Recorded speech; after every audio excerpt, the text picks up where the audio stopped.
ये वही पुलिस थी जिसके अपने कानून होते हैं और थाने में जिसकी अपनी सत्ता चलती है। वर्दी के रौब में डूबे पुलिस वाले सुनील को उसके घर से उठाकर ले आए और उसके बदन पर लिख दी हत्यारी दास्तां की एक और कड़ी। सिद्धार्थ मिश्रा की मौत के बारे में अभी पुलिस अफसर जांच की बात कह ही रहे थे कि इसी बीच सुनील साहनी की पुलिस हिरासत में मौत से जनाक्रोश भड़क उठा।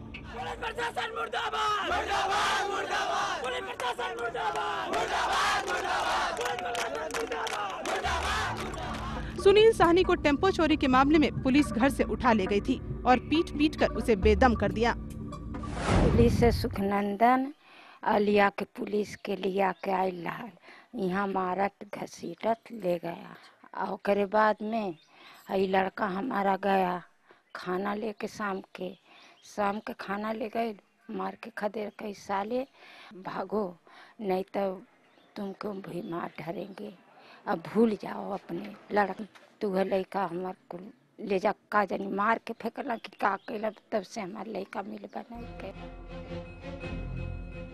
दूसरे दिन जब सुनील के बूढ़े पिता बेटे के बारे में पूछताछ करने शाहपुर थाने गए तो पुलिस वालों ने उन्हें भगा दिया। दरअसल पुलिस ने सुनील साहनी पर 3rd डिग्री का इस्तेमाल किया और जब उसकी मौत हो गई तो लाश पिपराइच थाना क्षेत्र में फेंक दी। सुनील के पिता को जैसे ही बेटे की लाश का पता चला वो मोहल्ले के कुछ युवकों के साथ शाहपुर थाने पहुँचे। उन्होंने पूछताछ की तो पुलिस ने मुंह बंद रखने की बात कही। ये सुनकर लोगों का गुस्सा फूट पड़ा और वो सड़कों पर उतर आए। अपने भाई की मौत से आहत अनिल का मानना है कि थाना न तो अभिशप्त है और न ही यहाँ कोई भूत है। यहाँ के पुलिस वाले ही सबसे बड़े हैवान हैं जो बेवजह निर्दोष लोगों की जान ले लेते हैं। पुलिस वाले डरवाने के लिए इस तरह से हम लोग गरीब आदमी यही बात बोलते हैं। पुलिस वाले कहते हैं कि हाँ ऐसा पुलिस वाले इतना कितना कांड कर चुके हैं। लोगों का मिथक है कि ये थाना शापित है और अनहोनी का इस जगह से पुराना रिश्ता है। इस कारण यहाँ के बंदी गृह में जाने पर मुलजिमों में अजब सा डर भी बना रहता है, मगर यहाँ की पुलिस इस बात से इत्तेफाक नहीं रखती है। ऐसा हमें नहीं लगता कि कोई अभिशप्त है। हाँ, एक आध घटना ऐसी हो गई है जिसके चलते लोग कह रहे हों ऐसा, लेकिन मुझे ऐसा नहीं लग रहा है कि ये कोई अभिशप्त है। कहीं न कहीं किसी की कार्यप्रणाली में चूक होने की वजह से कोई घटना दुर्घटना हो जाती है। वास्तविकता ये है कि जब हम अपना काम सही ढंग से करते हैं तो इस तरह की समस्या नहीं आती।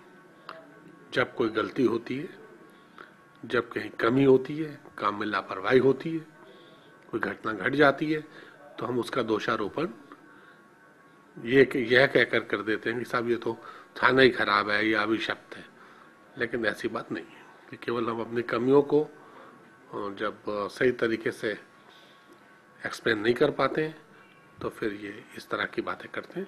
और अच्छी तरह से पुलिस काम करे, पूरा एहतियात बरते, लापरवाही ना करे और अपने कर्तव्य का पालन ढंग से करे, निष्ठा से करे तो इस तरह की घटनाएं होंगी नहीं। जब नहीं होंगी तो इस तरह की कोई बात भी सामने नहीं आएगी।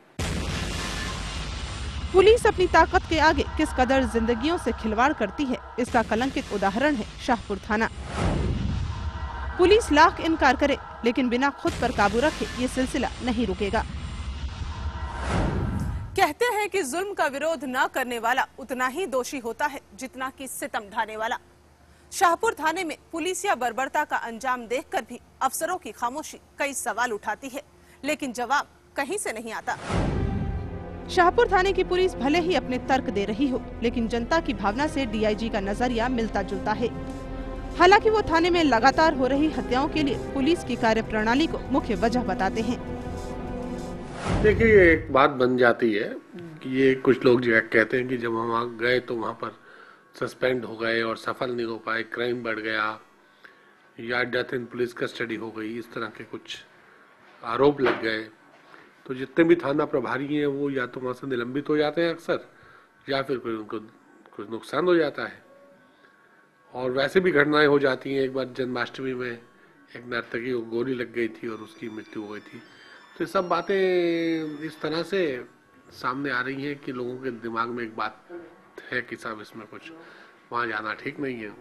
इस बात से पुलिस साफ इनकार करती है कि यह थाना अभिशप्त है, लेकिन यहाँ की अब तक की कहानी रही है कि जितने भी इस शब्द से नाम शुरू होने वाले अधिकारियों ने यहाँ की जिम्मेदारी संभाली, तब यहाँ कोई न कोई अनहोनी हुई। मगर यहाँ के आला अधिकारी इस बात को महज इत्तेफाक मानते हैं और अपनी ओर से यह भी उम्मीद करते हैं कि शायद भविष्य में किसी इस शब्द के नाम शुरू होने वाले अधिकारी पर यह कलंक नहीं लग सके, लेकिन अब तक तो उनकी उम्मीद का खून ही होता रहा है। ये एक इत्तेफाक भी हो सकता है, इसमें कोई ऐसी बात तो नहीं है। और मान लीजिए अब कोई ऐसा नाम का दोबारा आता है, उसके सामने नहीं भी घट सकती है ये घटना। तो ये एक बात समझ में आती है कि चलिए कि ये ऐसे नाम से क्यों होता है, लेकिन ये एक इत्तेफाक है। It can be coincidence. वैज्ञानिक युग के बावजूद लोगों में वास्तुशास्त्र को लेकर विश्वास काफी है। वास्तु दोष के कारण अनहोनी होती है, इसे पूरी तरह झुठलाने की हिम्मत लोगों में नहीं है। वास्तुशास्त्री इस विषय पर अपनी राय कुछ यूं रखते हैं। अभिशप्त का तात्पर्य है कि किसी भी प्रकार का वास्तुजनित दोष हो। वहां पे शाहपुर थाने का अगर आप निरीक्षण किए हों और या करें तो देखेंगे, वहां इतिहास अगर पता लगाएं तो आपको संज्ञान में आएगा कि वहां पहले जो है वह कब्रिस्तान हुआ करता था, छोटा सा। तो कब्रिस्तान का मतलब यह है कि वहां कंकाल जो है वहां निश्चित रूप से होंगे। तो वास्तुशास्त्र के हिसाब से ऐसी भूमि को अधम भूमि कहा जाता है। वहां किसी भी प्रकार का निर्माण, चाहे वो रहने के लिए हो, चाहे व्यवसायिक हो, सुधार गृह हो, या किसी भी प्रकार का निर्माण वहां वास्तु के हिसाब से वो पूर्णतः वर्जित है। शाहपुर थाने का मुख उत्तर दिशा की ओर है, जो वास्तु के हिसाब से बहुत ही शुभ है। लेकिन इस थाने का महिला बंदी गृह और पुरुष बंदी गृह आमने सामने है, जिसके कारण यहाँ इस प्रकार की अनहोनी होती रहती है। और दोनों ही कारागार के सटे हुए शौचालय बना हुआ है, जो वास्तु के हिसाब से बहुत बड़ा दोष है, जो बुद्धि, विवेक और शांति को नष्ट करता है, और इसी के कारण घटनाएं घटती हैं। वहाँ पुरुष का जो कारागार गृह है जिसे बनाया गया है, और स्त्री का जो कारागार गृह है, ये दोनों ही कारागार गृह ठीक एक दूसरे के सामने है। यहाँ तक कि दोनों के दरवाजे भी लगभग सामने, जिसे वास्तु में द्वार भेद कहा जाता है। द्वार भेद में सबसे बड़ी जो समस्या होती है कि अशांति सदैव बनी रहती है व्यक्ति के अंदर। पुरुष के कारागार गृह के सटे और स्त्री के कारागार गृह के सटे, मतलब दोनों ही कमरों से सटे, अर्थात ठीक पूर्व और उत्तर दिशा में वहां पर शौचालय का निर्माण किया हुआ है। तो वास्तु में पूरब और उत्तर दिशा मुख्यतः बुद्धि, विवेक, सुधार के लिए परम आवश्यक दिशा है, और उसका दूषित होना इस दुखांत घटनाओं का परम जो है वह ज्वलंत उदाहरण है। इन तमाम पहलुओं को देखते हुए एक बात तो साफ है कि इस थाने में होने वाली तमाम अनहोनी पुलिसिया कहर का एक पहलू है। लेकिन इस थाने को लेकर जो आम आदमी की मानसिकता बन चुकी है और उसके मन में जो अभिशप्त शब्द घर कर चुका है, उसको दूर करना काफी कठिन है। मगर सवाल ये उठता है कि शाहपुर थाने पर जो कलंक लगा है, उसके पीछे का रहस्य क्या हमेशा ही बेकसूरों को लीलता रहेगा?